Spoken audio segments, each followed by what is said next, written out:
Psicología de la autorrealización, por Antonio Blay Foncuberta. Aquí comienza la sesión de la mañana del día 3. Bueno, ¿preguntas? Cuando estoy metido mucho en un personaje, veo que es el personaje, pero no puedo salir de él. Si pregunta que cuando se da cuenta que está viviéndose como personaje y que no puede salir de él, ¿qué puede hacer? Pues seguir viviendo en él, pero dándote cuenta. No olvides que el trabajo consiste esencialmente no en pretender cambiar, salir, eliminar, sino en darse cuenta. Y crecer más y más en este darse cuenta. Y la actitud a tomar si es con otra persona, de seguir, o sea, no reaccionar ante cuando la estás existencia del personaje o... Cuando estás con otra persona, pues procura comportarte lo mejor que puedas dentro de los límites de tu personaje, pero nada más. No hay que pretender cambiar nada. Es un trabajo de maduración. Y todo trabajo de maduración, si se quiere acelerar, si se quiere obligar, lo que se hace es impedir la maduración. Entonces hay que tomarlo con mucha calma, tener mucha paciencia, saber que el trabajo consiste en darse más cuenta y vivir más libremente, más gozosamente, incluso dentro de las limitaciones de las que uno se va dando cuenta. Porque si no, si uno lo que quiere es cambiar, conseguir esto y conseguir lo otro, se está creando un super personaje. ¿Entiendes? Es ser perfecto. Llegar a ser perfecto, pues, superpuesto al modelo antiguo.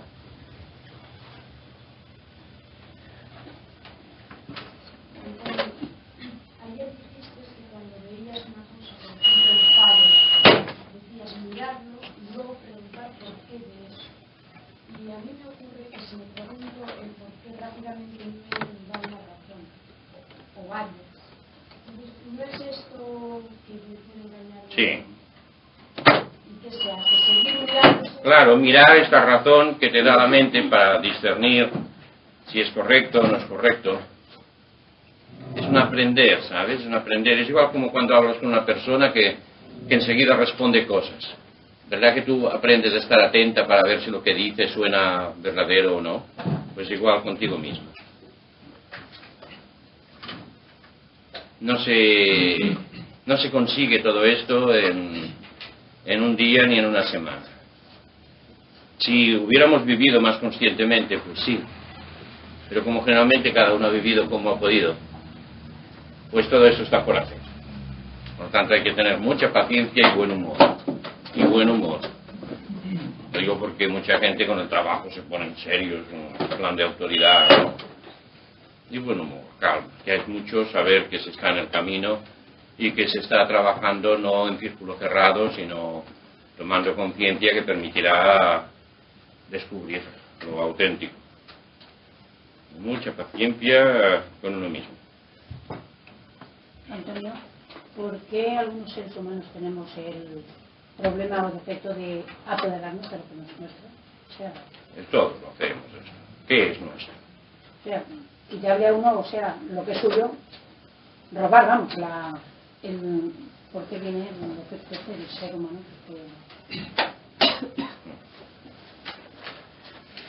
Sí.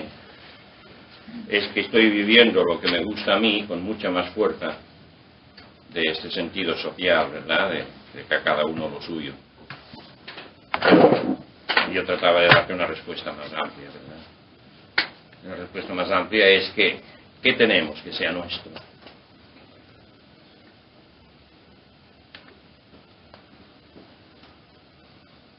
¿Qué tenemos que no nos haya sido no dado, sino prestado? ¿Qué tenemos que no tendremos que devolver un momento u otro? El cuerpo, las ideas, las emociones, los sentimientos. Miradlo y veréis si tenemos algo realmente en propio, algo que verdaderamente yo pueda decir, esto es mío, Puedo decirlo, pero es falso. No hay nada que sea mío.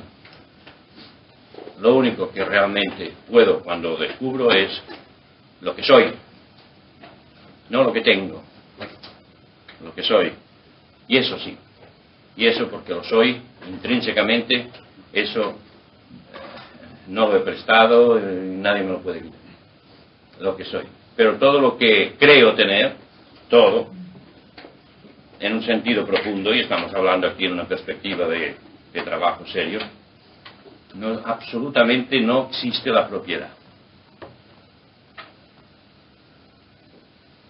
La propiedad no es nada más que una idea más. No sé si lo veis claro. Cada uno es lo que es, intrínsecamente. Ahora, todo lo que el cuerpo y incluso los logros que uno consigue con ese cuerpo y esa mente, todo esto se hace gracias pues a las facultades del cuerpo y de la mente y de las circunstancias, pero sigue siendo algo que no es mío. No es mío, no existe nada que sea mío.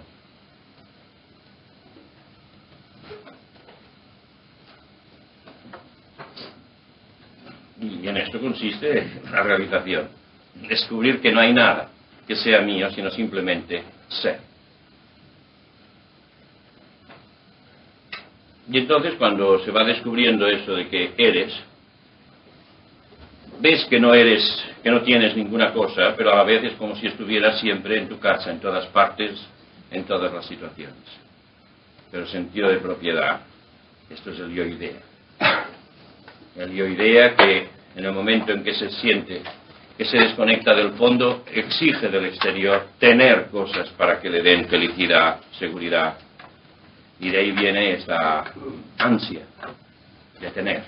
El tener surge de la angustia, de la desconexión del fondo. En la medida que no soy, necesito tener. Porque el tener me da la sensación de vivir más feliz, más seguro, más tranquilo, más lo que sea. Pero es una ilusión. Porque al final todo lo que tengo lo deberé soltar. Todo. Es tan grande y tan arraigado, o sea, el problema este que incluso se llega a matar por conseguir. O sea, el ser humano llegar a matar ya... Sí, pero tú sigues hablando, claro, de lo que es el robar oficial, diríamos. O sea, que el ser humano lo ansia tanto hasta llegar a cometer un crimen y claro, porque barbaridades. Se está tan identificado con lo mío, con lo que yo necesito, con lo que deseo. Está tan identificado que no solamente uno puede robar o matar, sino que uno puede también matarse a sí mismo. Cuando el yo ideal se ve totalmente fracasado, negado, pues muchas veces la persona tiende o a tener una depresión que casi le mata o a matarse activamente. Y las depresiones siempre son esto, Las depresiones psicológicas siempre es este sentimiento de fracaso de lo que yo había creado como ideal. El yo ideal. Y llega un momento que por las circunstancias que sean, pues se va cayendo todo. Sea lo afectivo, sea el aspecto profesional, sea el aspecto de prestigio, sea el aspecto económico. Y entonces pues la persona cae en una depresión. Porque es como la negación de lo que en el fondo había estado anhelando y alimentando toda la vida. Ya que toda depresión es simplemente porque uno siente que se le ha caído en lo que ponía su ilusión. Tan ilusoria era la ilusión como luego la depresión. Es la consecuencia inevitable de vivir sobre realidades falsas. Pero a veces de la depresión también surge una fuerza nueva. Sí, claro. Puede surgir. Pero por eso no vamos a decir que es buena.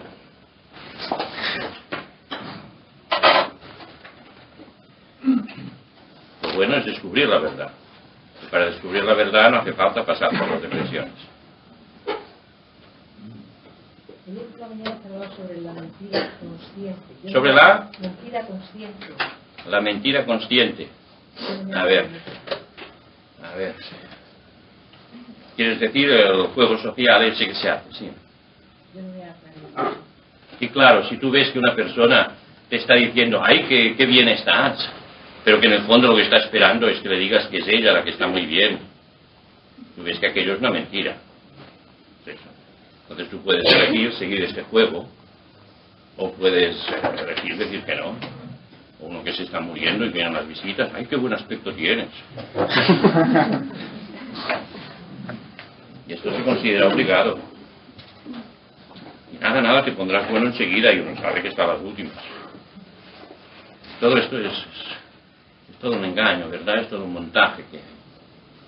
Y la mentira piadosa, o sea, cuando a una persona le das un poco de felicidad, mintiéndole un poco, exagerando... Una poca felicidad que luego se ha de traducir en un mayor desengaño, ya me dirás qué bien le estás haciendo a la persona.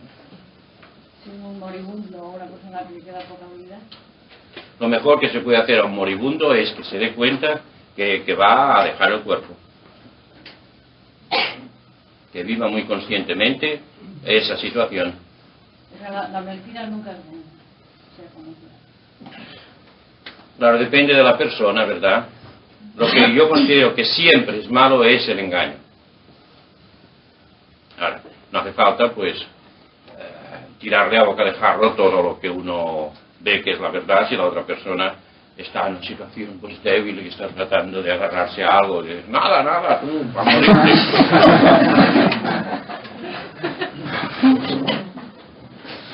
Tú dijiste ayer, que la mentira no era, o sea, mala cuando tú, queriendo vivir con tu integridad moral, tenías que vivir en, o sea, acorde con la sociedad. O sea, tú podías decirle a una persona que quiere que le digas que es guapa o que está delgada, aunque tú interiormente no lo sientas, pero que como tienes que vivir con acorde con esta sociedad, tú, o sea, para vivir íntegramente tienes que mentir.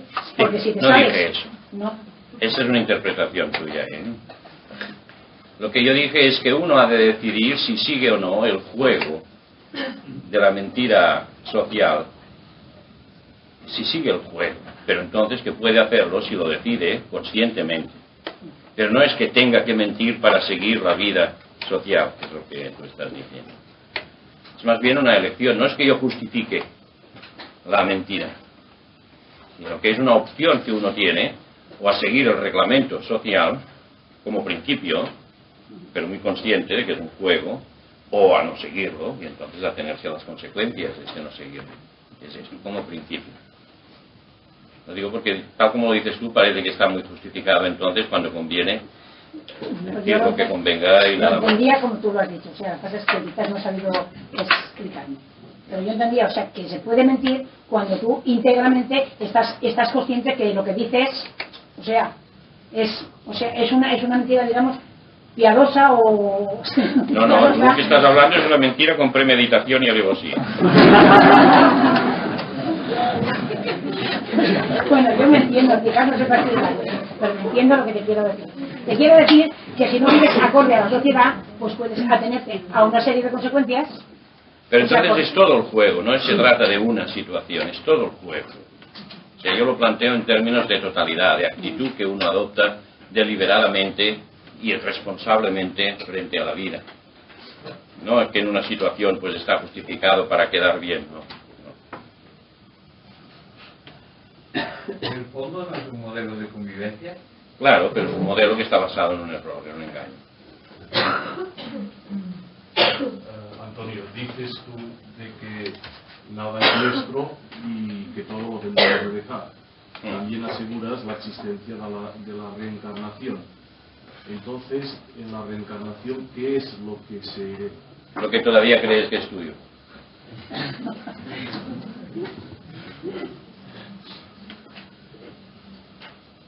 Aquello con lo que estás identificado.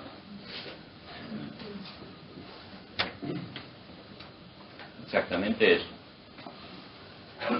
¿Se puede elegir la reencarnación? La reencarnación se hace de un modo inevitable en virtud de las identificaciones que hay dentro. O sea, uno las elige, pero no es porque uno diga, a ver, ¿qué panorama hay aquí? Me quedo con esto, me quedo con lo otro. No. No es como si uno fuera al mercado, sino que la elección viene hecha inevitablemente por las atracciones o repulsiones que hay todavía dentro, por los residuos que digamos que quedan de la existencia última. Que es lo mismo que ocurre en la vida actual. Estamos dirigidos, conscientes o inconscientemente, por lo que son nuestras afinidades, sea por deseo, sea por rechazo. Y lo mismo estamos atraídos por lo que deseamos que por lo que rechazamos. Esto funciona igual, es un principio que funciona. Mientras exista la mente, funciona porque todo es un juego de la mente.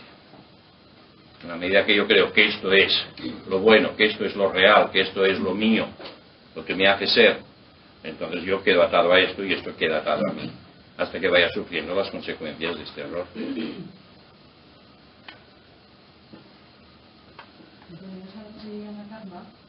Eso es, le puedes llamar karma, y poniéndole un nombre parece que ya queda todo claro.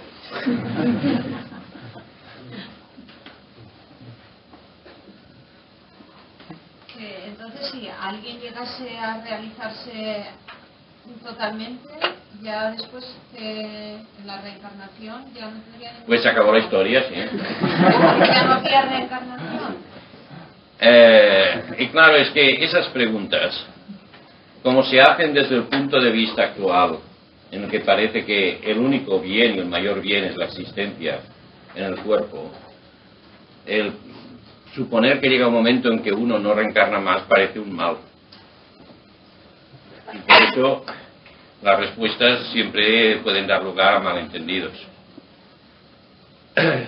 La existencia dentro del cuerpo es como una especie de limitación en que uno está viviendo de una manera muy parcial y muy limitada la plenitud que uno es de realidad, de felicidad y de inteligencia. Es como si uno se metiera estos trajes que llevan los astronautas, por ejemplo, tan gordos y tan pesados que les impiden los movimientos. Pues esto en lo físico, en lo afectivo, en lo mental.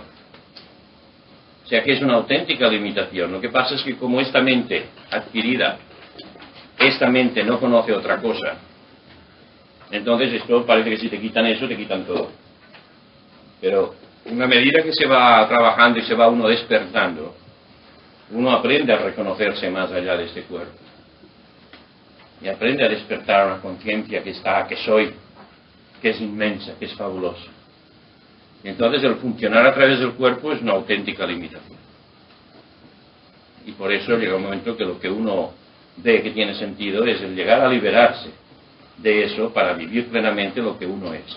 O, una vez liberado, utilizar el cuerpo como un medio particular para realizar una labor concreta en el mundo de los hombres en el plano físico. O sea que cambia completamente la perspectiva en la medida que uno va despertando interiormente. ¿No puede ocurrir que una persona esté ya en el final sin darse cuenta? O sea, por falta de cultura, por ser una persona...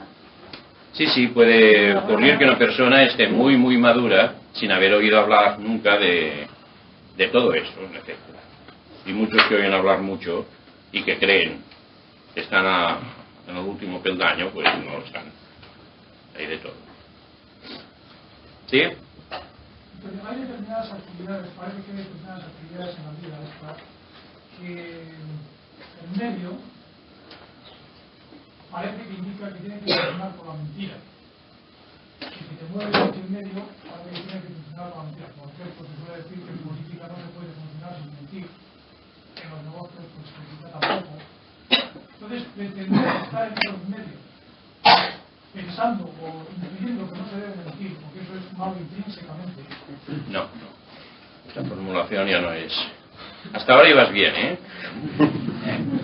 Pero cuando ya defines la cosa como el comercio o la política como el mal intrínseco, No. La mentira. La mentira como necesidad intrínseca de tal actividad, eso ya Ya es desnaturalizar radicalmente la cosa. Yo intuyo que la mentira per se, la mentira, bien sea en política, en negocios, en lo que sea, es malo, intrínsecamente. No, pero lo que digo es que tú estás identificando la actividad política o comercial con la mentira, que es absolutamente necesaria. ¿Es eso lo que estás diciendo? Sí, yo veo así, yo creo que en determinados medios es imposible moverse sin eso.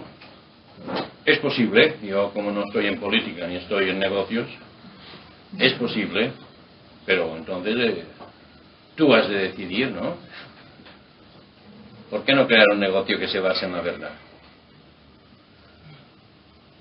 Por lo menos sería una novedad según esa visión que tienes tú.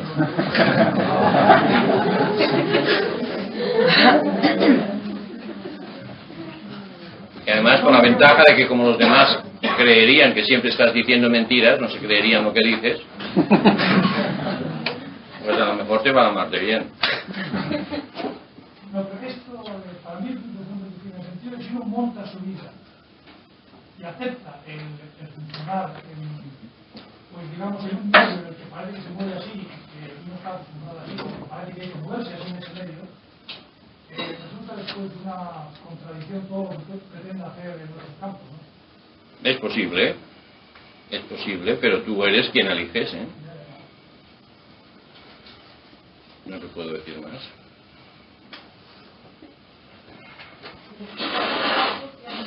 A ver, por favor, repite otra vez.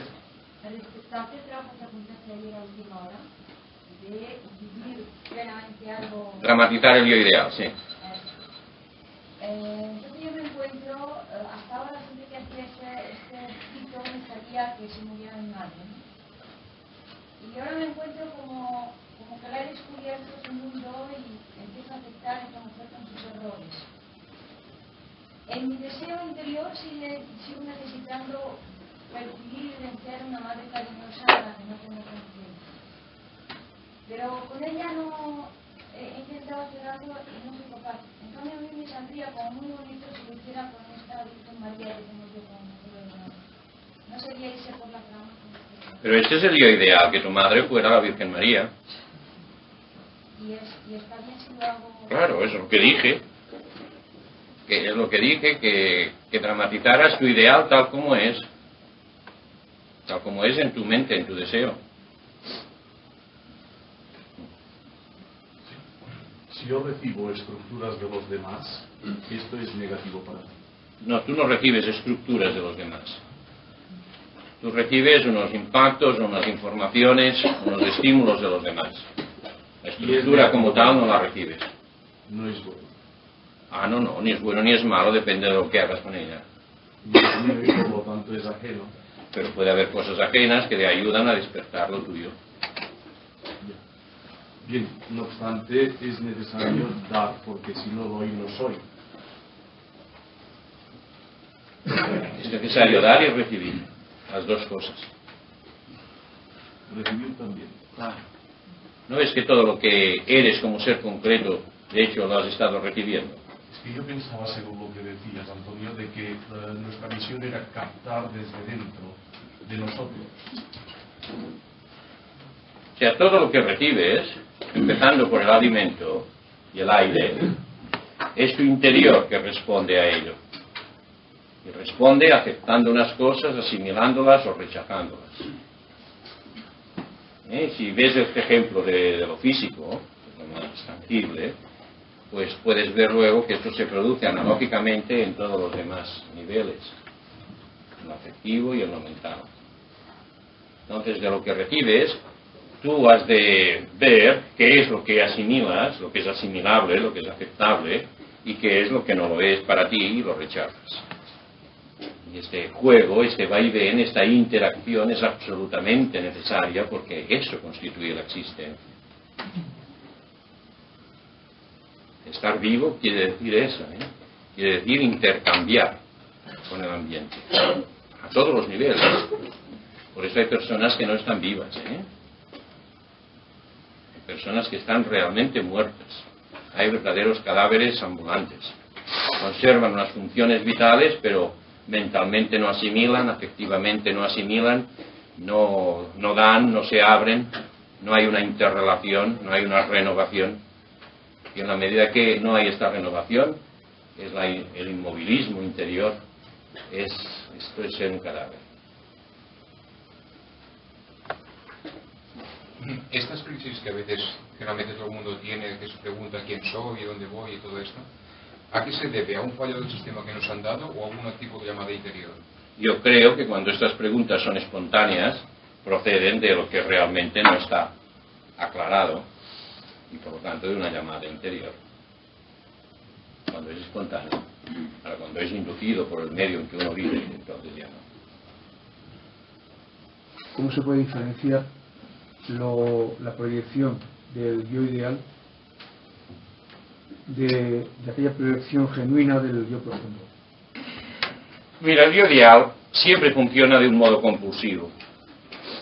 Siempre, porque su naturaleza es compulsiva. Necesito llegar a ser o a conseguir. Necesito, porque estoy huyendo de algo.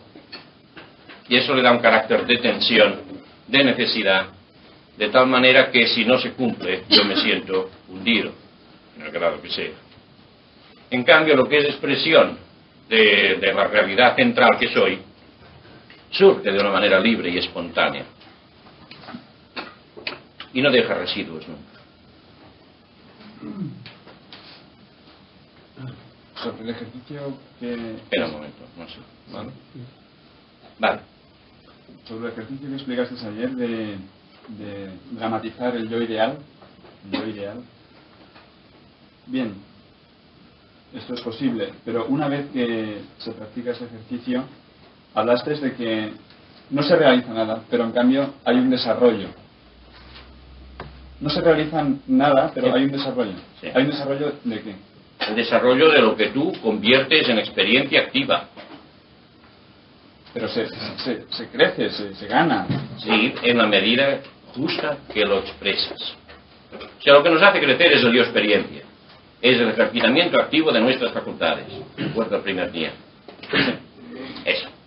Por lo tanto, con este ejercicio lo que consigues es de repente sentirte con una gran plenitud o una gran seguridad.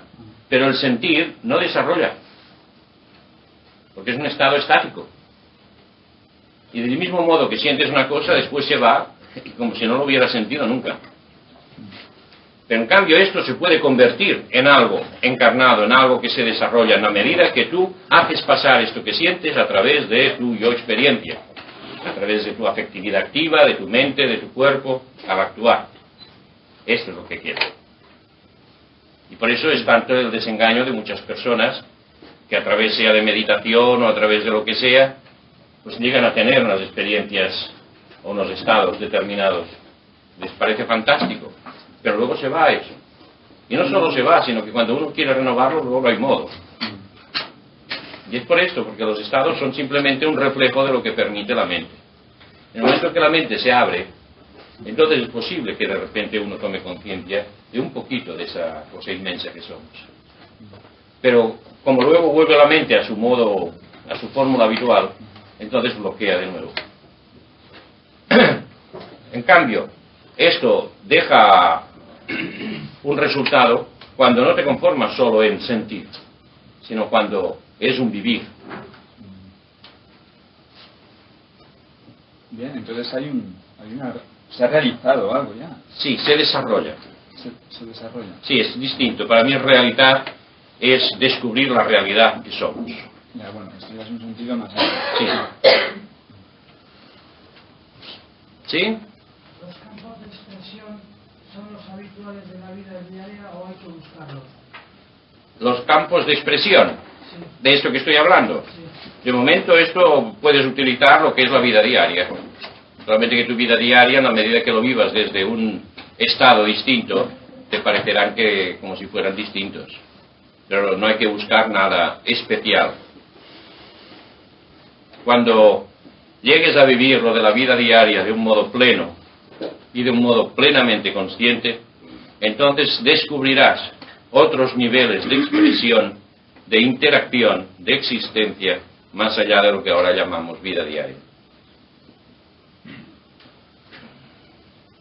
¿Sí?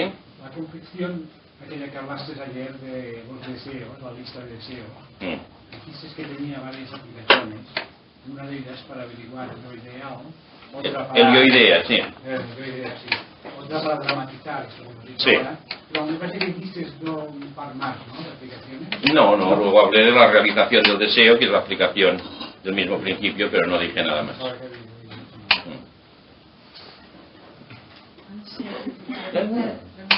Es que no sé si lo he entendido y te voy a decir cómo lo he entendido y a ver si. A ver. Creo que es lo mismo de ayer. Si yo siento una satisfacción o un momento de euforia, de felicidad, y en función de mi yo ideal, claro, porque estoy en el personaje.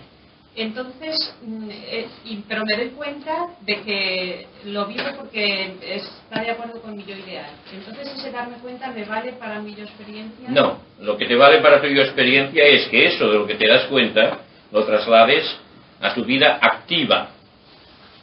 Activa quiere decir... Sí, o sea, tú andas muy distinto cuando estás muy contenta de cuando estás triste. ¿Ves? Ahí tienes un modo. Tú hablas en un tono distinto y con unas palabras y con una visión distinta cuando estás muy clara que cuando estás oscura mentalmente.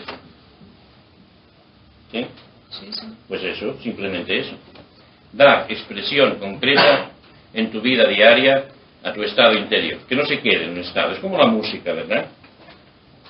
Tenemos la costumbre a quienes gusta la música de escuchar la música estando muy quietecitos y muy bien puestos.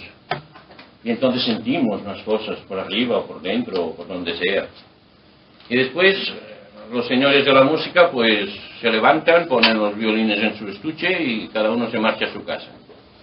Y entonces, ¿qué queda de la música? Queda solo un recuerdo. O sea, la música, como toda arte, es para ser vivida, no solo para ser sentida. Por lo tanto, debiéramos ser todos allí los que en la música debiéramos dar expresión. Claro que en lugar de un concierto sería un desconcierto. Pero la música, como todo lo que es algo que se actualiza en la conciencia, es para encarnarlo plenamente. Y por eso los pueblos primitivos pues eran muy sabios, porque no concebían estar sentaditos escuchando como uno daba un concierto de tambor, sino que todos se ponían pues a seguir el ritmo y a dar expresión a aquello. Los modelos a nivel de identidad pueden estar superpuestos, o sea, pueden existir dos modelos. Sí. Uno que, digamos, corresponde más a aquello que tú sientes que te sigue los demás, pero que si rascas hay otro más profundo que corresponde más con... Y esto es muy frecuente. Generalmente, sobre todo cuando hay modelos prohibitivos, cuando uno está viviendo en un ambiente en que no le han dejado hablar, que los pequeños se callan, o que no le han dejado hacer, le están dando la consigna de que uno tiene prohibido vivir, existir. Pero luego uno va creciendo y le dice, no, pero tienes que hacer eso, tienes que ser tú misma, tienes que tal, tienes que... Y entonces, sobre un fondo de no tener derecho a ser espontáneamente tú misma, se va creando otro modelo de la obligación de hacer y de conseguir cosas. Entonces es un hacer que no se hace, que no se llega a hacer, que se intenta, que se fracasa. Y es eso, es porque está actuando mecánicamente dos modelos contradictorios. Y a la larga vence siempre el que es más profundo. Oye, Antonio, ahora que has estado hablando de esto de la música, sí. Oye, ¿denota que puede ser una cabeza un poco mal si cuando escuchas la música, por ejemplo, es como si se crease un escenario arriba y una serie de personajes les dieses vida y así? O sea, ¿es natural, es algo normal o es anormal? Es normal, es muy frecuente, muchas personas tienden a crear todo ese escenario, a escenificar, diríamos, a representarlo visualmente. Pero eso es bueno a condición de que a la vez uno se dé permiso para sentir la música. O sea, que no sea solo una huida hacia la mente a través de la representación, sino que sea un sentir, oír sentir, y entonces que este sentir sea, se exprese a través de escenas, ¿vale? Pero que sea desde el sentir. O sea, dándose permiso para sentir y expresar lo que uno siente. Eso, dándose permiso. sea que sentir la música es una felicidad positiva, ¿no? Para quien le gusta, sí, claro. Cualquier clase de arte. Cualquier clase de arte. Eso es positivo siempre. Es positivo. El disfrutar como... Una cosa. Entonces, la cultura que nos da la sociedad, pues, dan, por ejemplo, una obra de teatro y tú te sientas y ves la obra de teatro. Entonces, esto de alguna forma no es válido porque tú no lo estás viviendo. Yo diría que es incompleto. Es incompleto. Es un estímulo, pero que luego no se completa, no se responde a él. Lo ideal sería que después uno actuara en función de aquello. Que hubiera como si hiciéramos una segunda función de teatro, en la que uno pues expresa a tal personaje, tal otro, o el argumento, o lo que sea. Por lo menos que se pudiera, como mínimo, comentar de un modo sincero lo que uno ve y siente y piensa de cada personaje, o de la situación. Pero esto en todas las expresiones. Sí, sí, incluido el fútbol, sí.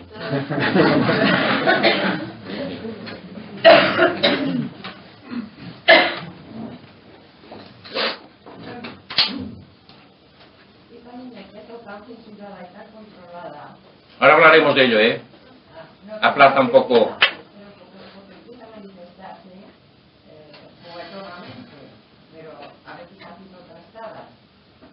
Pero siempre en sitios donde no es lo correcto hacerlo. Y claro, hay que estar controlándola. Soy consciente que antes era otro modo de hacerlo. Pero es que ahora sigo controlándola. Esperar un poquito que cuando hable de esto, ¿eh? ¿Sí? A ver si lo entendí correctamente. O sea, el ejercicio de ayer, en definitiva, consiste en llegar a un estado de plenitud y felicidad que de por hecho debe estar muy cerca, debe estar ahí mismo. Lo único que se busca es aprovechar las mismas triquiñuelas de la mente que nos han creado para llegar a él. Pero si también podemos llegar, o en un momento dado se llega por un estado de meditación o de contacto con el absoluto y tal, o sea, lo importante en realidad es vivir este estado durante la vida. El sistema, en definitiva, puede ser este como puede ser otro, ¿no? Pregunto. Sí, según yo, pues, realmente si lo miras verás según la realidad. Nosotros somos muchísimo más de lo que vivimos. Y vivimos solo lo que vivimos porque nuestra mente, las ideas aceptadas de nosotros mismos, no nos permiten vivir nada más de lo que estamos viviendo. Entonces, este más que somos se puede expresar o bien a través de un yo ideal, o a través de una experiencia religiosa o experiencia metafísica o una experiencia simplemente pues de paisaje o de amplitud. Entonces ese estímulo, por el hecho de que de repente da una idea o una visión, una imagen nueva, permite que algo mayor pase. Entonces se ve claro que hay eso grande, pero que nosotros estamos deteniéndolo con nuestra visión pequeña. Cuando yo ensancho la mente, esto se actualiza. Pero claro, se actualiza solo como un sentir. No está integrado en nuestro modo de funcionar. Y ahí el peligro de que al volver yo a mi modo habitual de funcionar, vuelva a cerrar las puertas y esto quede solo como un recuerdo. Sea el modo como ha venido que sea. Porque lo mismo se aplica a lo que son experiencias espontáneas que puedan venir de lo más grande, de lo superior. Entonces, el principio es que yo he de aprender a vivir fuera lo que vivo dentro. A ser de cara al exterior lo que yo soy en mi interior. Para que lo de arriba y lo de abajo lleguen a ser una sola cosa. O sea, realizar la unidad dentro-fuera para que se realice la unidad arriba-abajo. Pero lo de ayer, esto es el principio general, lo que ahora estoy diciendo. Pero lo de ayer es un modo particular que tiene la ventaja de que ya hay ahí en ese modelo ideal toda una cantidad de vida que está esperando ser actualizada. Y por lo tanto, es inmediatamente operativo. No has de ir buscando cosas, por ahí ya están.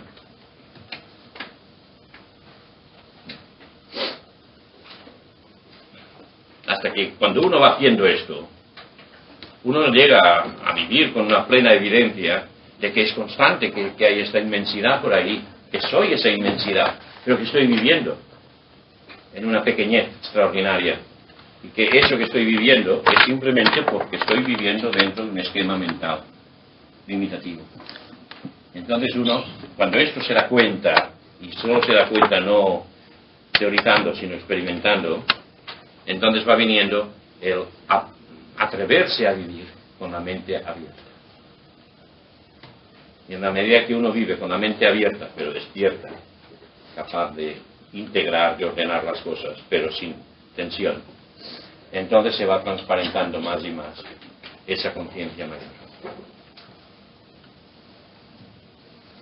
O sea, esto es importante para muchos que están en línea con el trabajo, porque muchos lo que esperan es sentir experiencias o tener experiencias. Y uno se puede pasar la vida teniendo experiencias, sin avanzar gran cosa.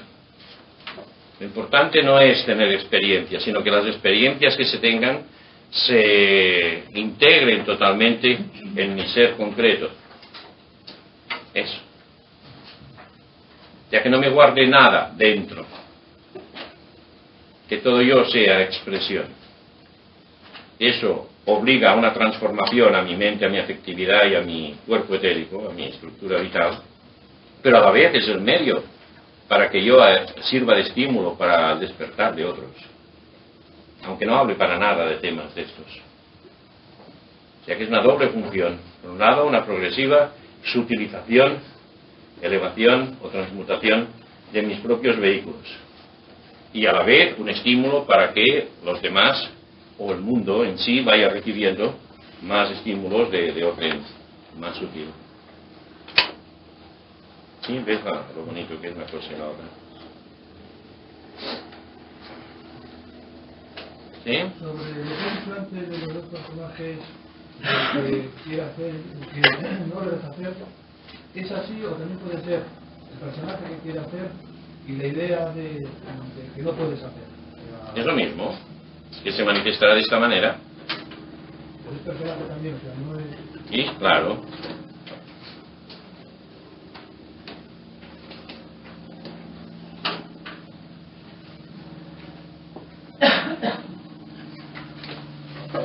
O sea, así que con lo que he explicado, si lo vais entendiendo, veréis hasta qué punto nuestra existencia es una existencia limitada, artificialmente limitada. De qué manera lo que estamos viviendo viene dictado por esa cantidad de ideas, de creencias, de consignas que están funcionando desde dentro. Y cómo uno cree ser lo que vive conscientemente, pero de hecho está funcionando en uno lo que uno no se da cuenta que está existiendo dentro de uno. O sea, uno cae en la cuenta de que está viviendo de un modo minúsculo, siendo una realidad inmensa. Y que todo eso es debido a que están actuando una cantidad pues de ideas, todo un tejido, una red de ideas que están impidiendo que yo viva todo lo que conscientemente veo y deseo. De ahí surge pues la necesidad de hacer un trabajo a ese nivel de las consignas, de los condicionamientos, del yo-idea, de todo lo que hay en el inconsciente, que es una continuación ahora del trabajo, ¿verdad? El trabajo, os dije, limpiar el inconsciente, una parte del trabajo, una fase del trabajo. Pues ahora vamos a hablar más específicamente de esto, la necesidad de limpiar el inconsciente.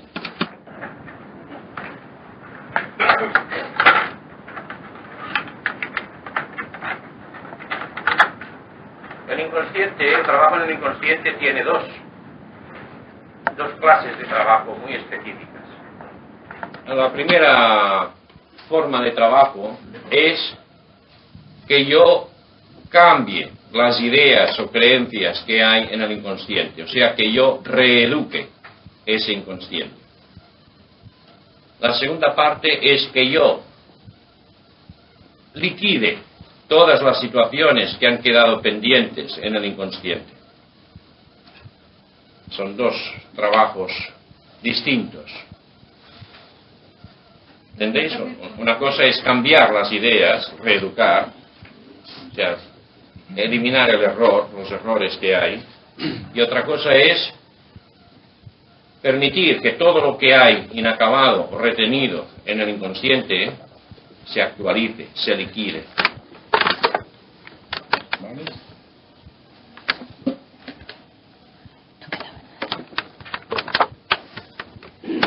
Veamos cómo reeducar al inconsciente. Sí, de hecho, pues ya ni haría falta explicarlo porque es natural, es evidente. Si miráis, reflexionáis sobre todo lo que ya se ha explicado. Nuestro inconsciente en el fondo es como nuestra personalidad infantil. Es la personalidad infantil que ha aceptado unas ideas y unos modos, y sobre estas ideas que ha aceptado luego se van añadiendo otras. Pero básicamente viene definido por eso, por la mentalidad infantil que está persistiendo y actuando en nuestro fondo. Cuanto más profunda una cosa, quiere decir que es más antigua. O sea que lo mismo podemos hablar en términos de tiempo, la infancia, cuando yo era pequeño, o podemos hablar en términos de profundidad psicológica. La profundidad psicológica se puede ver como presente, ahora lo profundo. Pero hablar de ahora lo profundo psicológico es lo mismo que decir lo que me pasó cuando yo tenía 4 años, 3 años, 6 años. ¿Entendéis? Son dos modos de hablar de lo mismo. ¿Vale? Es como un árbol, ¿verdad? El árbol que se va formando por capas superpuestas. Y entonces, pues lo mismo es el presente como profundidad del tronco, que se puede hablar de tiempo. Por eso el trabajo se puede hacer en términos de tiempo o se puede hacer en términos de presente. Da igual. El trabajo consiste, el trabajo base, en que en momentos en que yo tenga mi conciencia, diríamos, adulta, tranquila, relajada, por ejemplo, en los momentos en que estoy descansando, que estoy antes de dormirme, que mi conciencia actual, crítica, la que razona, la que quiere y todo eso, pues está tranquila, entonces es cuando hay mayor permeabilidad, mayor acceso a estas zonas profundas o a esta situación de la infancia. Y entonces, manteniendo ese estado profundo y dirigiéndose al aspecto más profundo o dirigiéndose al aspecto infantil, evocando cuando uno era un niño o una niña muy pequeño, entonces hablarle y decirle lo que es la verdad.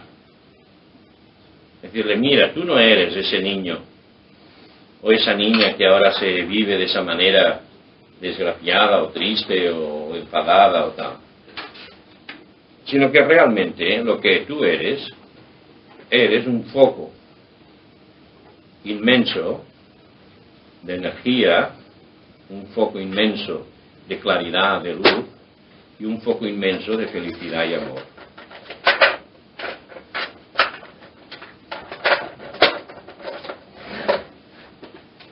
La vida es aprender a responder de esa inmensidad de inteligencia, de amor y de energía, de ir respondiendo a las situaciones de la vida, de ir actualizando eso, de ir creciendo, poniendo en marcha esa energía, inteligencia y felicidad. Por lo tanto, tú como identidad no eres ese niño que crees ser, eso es la idea que has adquirido, es lo que ha venido del exterior. Tú como identidad, el verdadero sujeto, el verdadero yo, es ese triple foco de luz, de inteligencia, de amor, de energía. Y claro, se trata de irle diciendo eso con mucha calma, pero con mucha claridad y con mucha sinceridad. que es exactamente lo que le diríamos a un niño pequeño que está preocupadísimo por sus problemas y por sus malestares y que estamos tratando de que entienda algo nuevo, que descubra algo nuevo, que no se confunda solo con la parte externa, que despierte a su dimensión auténtica central. Es la mente, porque se ha estado manteniendo solo atenta a lo exterior, que va adquiriendo solo ideas del exterior, y en la mente hay solo estas creencias. Pero que la mente aprenda a abrirse al fondo que uno es, y aprenda a reconocer ese fondo, y permita que ese fondo sea el que vaya respondiendo más y más. Que es una reeducación de la mente del niño. Y repetir eso mismo que he dicho, más o menos, una y otra vez con calma. No hay que darle grandes argumentos. No hay que convencerlo a base de argumentos. Simplemente es mostrarle de una manera explícita la verdad, de una manera simple, clara, la verdad, una y otra vez. Tratando de sentir, de evocar con claridad lo que se corresponde a cada foco. Yo digo que es claridad, que es inteligencia, que no me quede solo con la palabra inteligencia, sino que evoque el estado de claridad y lucidez. Porque el inconsciente entiende más estas sensaciones, estas evocaciones vivenciales que no los conceptos. Cuando yo digo que es un foco de amor-felicidad, que yo evoque la capacidad que hay de sentir amor y felicidad. Y que evoque eso, es esto. Pero es un foco del que sale esto y mucho más. Y esto repetirlo una y otra vez. Una vez que ha pasado unos minutos, unos 8 minutos, 5 minutos, con mucha calma, instruyendo a la mente, entonces, en un segundo tiempo, que viene a continuación, sin interrupción, es imaginar a ese niño cómo debe o puede responder a las situaciones de su infancia, pero viviendo ya como foco.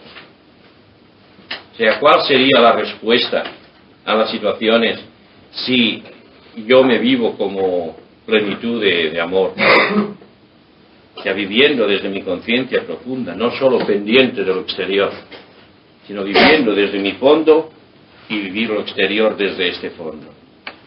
Entonces veréis que una situación que puede ser de bronca familiar, por ejemplo, si yo estoy viviendo en evocando este fondo de visión, de amor, de energía, entonces provoca en mí una respuesta muy distinta. Provoca una respuesta gozosa. Por un lado da pena la situación exterior, pero uno no queda traumatizado por aquello. Porque ante aquello la respuesta siempre es de energía, de amor, felicidad y de comprensión. ¿Entendéis? O sea que se trata, por un lado, de afirmar la cosa de un modo claro, vívido. Y por otro lado, a continuación,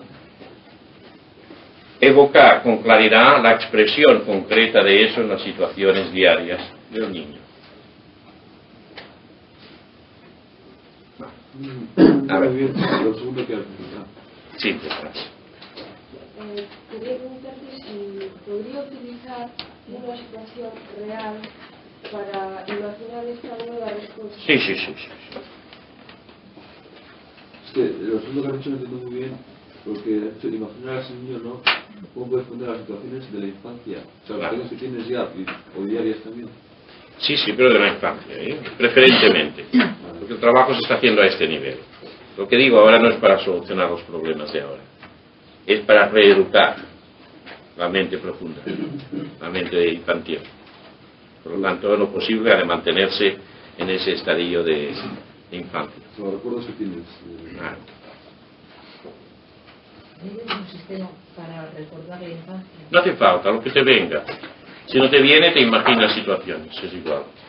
Lo importante aquí no es tanto ahora solucionar tal problema particular de la infancia, sino la reeducación de la mente infantil. Ese trabajo es simple, ¿veis?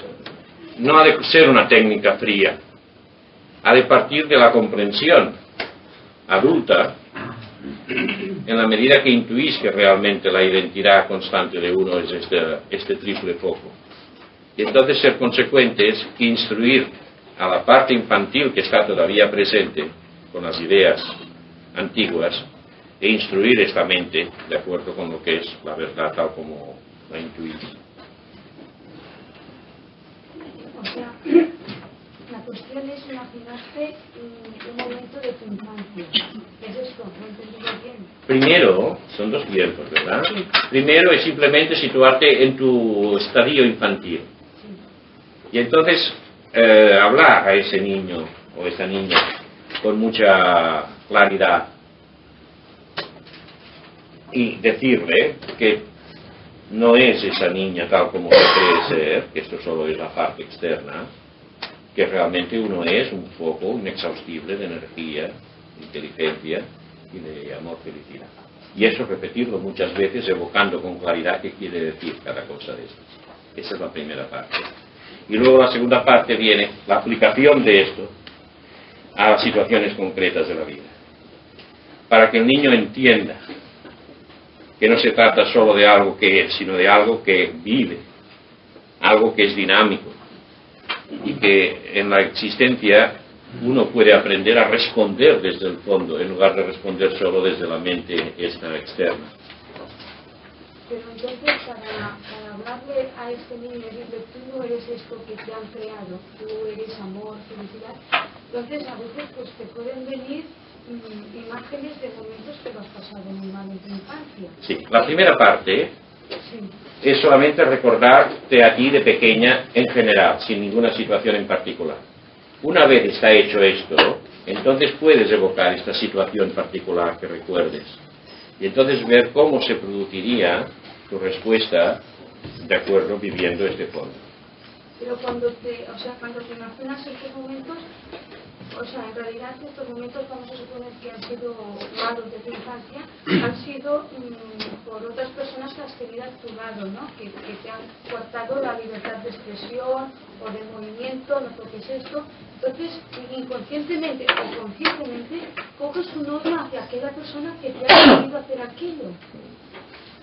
Y es aquello que después cuando ves a aquella persona, si le haces el papel, lo piensas que más me lo has hecho pasar, ¿no? Esto es así en la medida que la mente funciona de un modo mecánico. Es el condicionamiento. Sí. Y aquí se trata precisamente de evocar esta situación y decir, ¿cómo sería mi respuesta a esta misma situación viviendo desde este fondo? Y esto hacerlo con mucha calma. Sí. Y aunque no salga bien una vez, volverlo otra vez, otro día, con mucha paciencia. ¿Esto es en voz alta? Pues es mejor si lo puedes hacer, no ya en voz alta, sino a media voz. Pero claro, para esto has de estar solo, ¿verdad? Sí, durante este trabajo, ¿sí? Escenas que cuando las viviste fueron violentas o angustiantes, lo reproduces y resulta que no motivan ningún tipo de emoción. ¿Qué ha ocurrido aquí? Sí, si no motivan emoción, una de dos. O están liquidadas o está reprimida la emoción.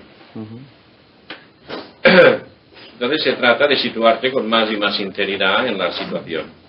Pero ahora no estoy yo hablando de liquidar situaciones pasadas, sino que estoy hablando del primer ejercicio, que es reeducar la mente infantil. Y el ejemplo que doy es simplemente como ilustración de esa educación. Ahora hablaremos de este otro aspecto que tú mencionas. Los momentos para evocar esto, dices que antes de dormirse uno está relajado, hay permeabilidad. Aparte hay, por ejemplo, relajándose o así. En efecto, toda persona que tiene práctica en la relajación profunda, consciente, pues es el preludio para que se contacte este nivel profundo.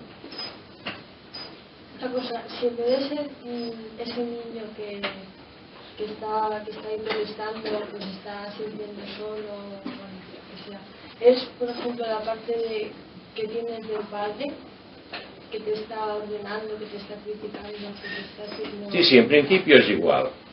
Ahora no estoy tratando de resolver problemas particulares, y hablaré de ello. Ahora estoy tratando solo de reeducar la mente infantil para enseñarle a descubrir su verdad. Entonces es lo mismo.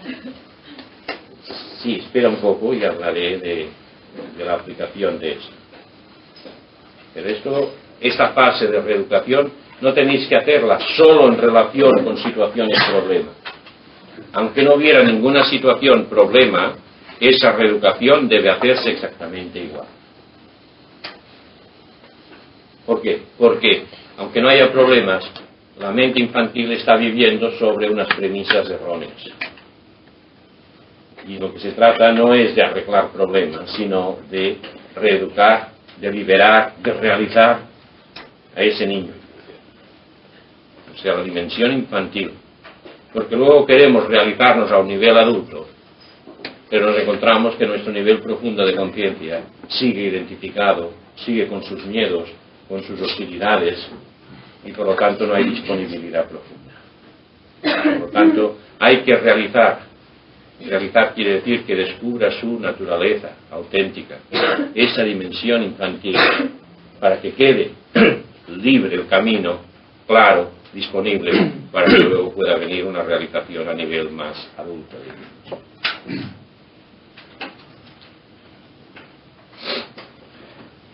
Ese trabajo ha de hacerse incansablemente. No es un trabajo para hacer 2 o 3 días. La reeducación de la mente infantil requiere meses de trabajo diario. Porque la eficacia depende de la profundidad del estado que consiga evocar. Y claro, esa profundidad no se alcanza de entrada, y a veces hay días que se alcanza y al día siguiente no se alcanza. Y solo la persistencia, el trabajo perseverante va permitiendo ir ganando una mayor profundidad. Por lo tanto, es un trabajo a hacer sin ponerle tiempo. Lo que yo no entiendo muy bien es si como esto no razona como la razón, sino que es el inconsciente, al no entender conceptos, ¿cómo transmitirle? Sí, el inconsciente entiende conceptos, pero lo que no entiende son razonamientos complejos. O sea, por lo tanto, es necesario la afirmación simple de la verdad. Pero luego lo que hace efectivo eso que entiende es la vivencia que acompaña a la cosa, sea de claridad, de sentimiento, de emoción, y luego la imagen. Y por eso se hace intervenir esos 3 factores que son los que utiliza como lenguaje el inconsciente. ¿Sí? Yo quería preguntar si una vez que hemos hecho este ejercicio en el que hemos dejado aflorar algunas cuestiones muy bien, en el que hay sentimientos de violencia. ¿Sentimientos de? De violencia. Y quiero pasar al caso siguiente, que es cómo sería esta respuesta desde un fondo de amor, felicidad y energía. Puedo encontrar como difícil hacer este paso. Pues no, verás que no es tan difícil como parece. Verás que la violencia la verás que es como una reacción superficial y que si eres capaz de evocar un sentimiento profundo tuyo de bienestar, desaparece la razón de la violencia. O sea, la violencia es un mecanismo reactivo de defensa. Ataco aquello que me amenaza. Pero si yo no me siento amenazado porque estoy viviendo una dimensión mía más profunda y más sólida, entonces se cae sola la violencia esa. Por eso ese trabajo va produciendo su propio efecto. Y suponiendo que no logrará, por ejemplo, en una vez solamente actualizar estos sentimientos. Ya digo que todo esto hay que hacerlo incansablemente, con mucha paciencia y buen humor.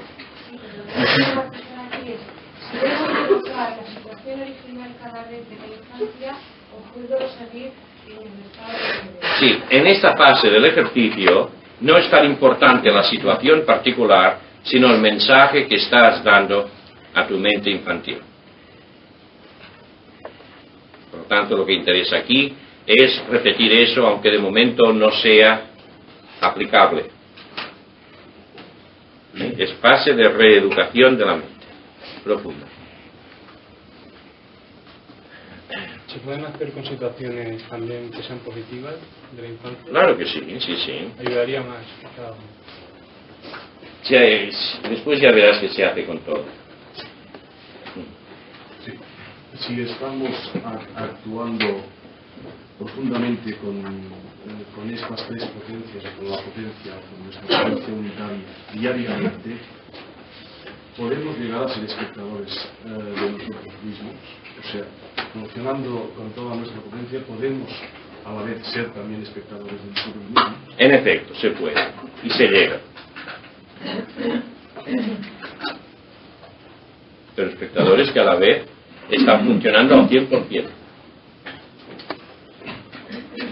Para no liarnos mucho con las palabras, la mente infantil es el inconsciente.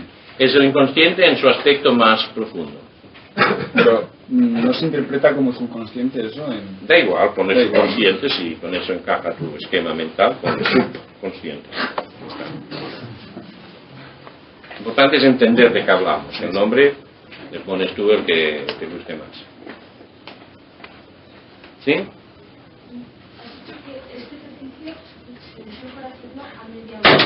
¿A media luz, dices? A media voz, sí, sí. Sí, porque la experiencia enseña que cuando lo haces a media voz es como te hablas a ti misma de un modo más vivo, más concreto. Si lo haces solo pensando no es tan efectivo, no está tan explicitado, tan articulado, tan vivo. Y si lo haces a gritos ya te vas al sector consciente. Entonces la experiencia enseña que hay ese modo de hablar a media voz, que es un hablarse íntimamente, que además es lo mismo que ocurre cuando hablas con otra persona. Y que la experiencia enseña que es lo mejor.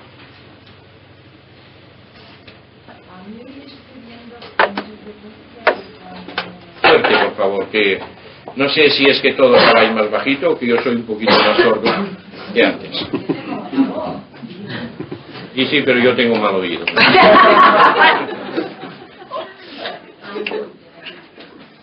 Y a mí me viene sucediendo con bastante frecuencia que cuando me relajo, me pongo más arriba, o sea, que es un cuerpo bastante perezoso, ¿no? Entonces, con mucha frecuencia me acuesto tranquilamente a nada. Y sin motivo o sea, sin intención concreta de relajarme o simplemente de descansar porque mi cuerpo funciona. Entonces, en este estado que me quedo de medio dormida y medio descansando, me viene con mucha frecuencia la consigna que le estoy dando espontáneamente, la consigna que yo le doy a la niña cuando trabajo conscientemente, cuando hago el trabajo yo decididamente. Y por supuesto dejo ir esa. Entonces, no sé de dónde puede venir esto. Si es que la niña está cogiendo la hebra y finalmente se siente un poco mejor, o es que yo me estoy enviciando a como aquello es bonito quedarme ahí y escaparme por ahí. Quisiera ver. Si quieres verlo, míralo. Es el modo de aclararte. Que lo que yo te pueda decir puede ser acertado o no. Los estados propios, quien más puede aprender y saber de ellos es uno mismo mirándolos, ¿no? No hay tiempo en que yo siga, porque una vez entendí como que era un trabajo a hacer durante unos minutos y que no se alargara demasiado. Me pareció entender. No, esto lo dije en relación con otra cosa del inconsciente. O sea que en este trabajo no importa la duración del tiempo. No importa, a condición de que te mantengas muy consciente de lo que estás haciendo. Por esto te pregunto, en el caso de este segundo en el que fluye la frase estas espontáneamente. A medida que seas consciente de lo que estás haciendo no hay problema. Ahora, como tú dices que estás medio consciente, pues la parte que sea consciente, pues que se dé cuenta de lo que está haciendo.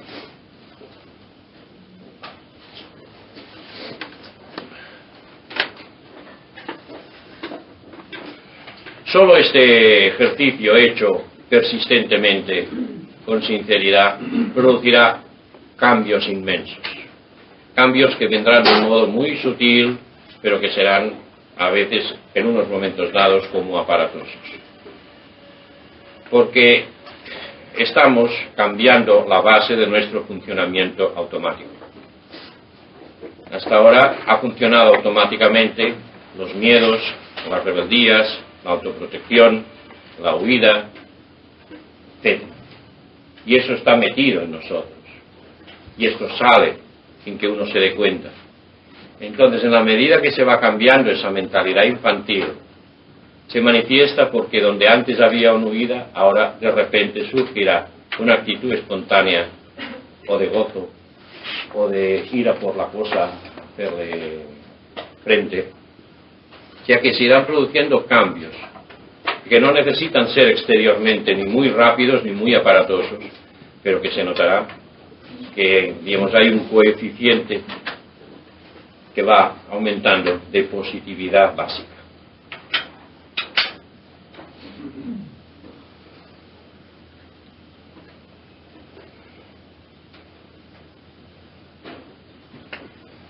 ¿Sí? Cuando vas haciendo tu trabajo, lo de la calma, la profunda, también da la impresión como que se deja como sin defensa. Entonces, cuando estás trabajando sola, está bien, digamos, pero en el momento en el que esto se produce, estando en la calle, por ejemplo, en el medio de trabajo, la sensibilidad es bastante fuerte. Entonces, ahí, ¿qué haces? Sí, si notas eso, quiere decir que de momento quizá conviene que pongas un acento especial en el aspecto energía o realidad profunda de ese foco. Aunque trabajes los tres aspectos, poner un énfasis especial en el aspecto energía profunda, porque quiere decir que te sientes débil. O sea, es hacer lo mismo, pero dedicándole un minutito especial al aspecto energía profunda o realidad profunda, invulnerable.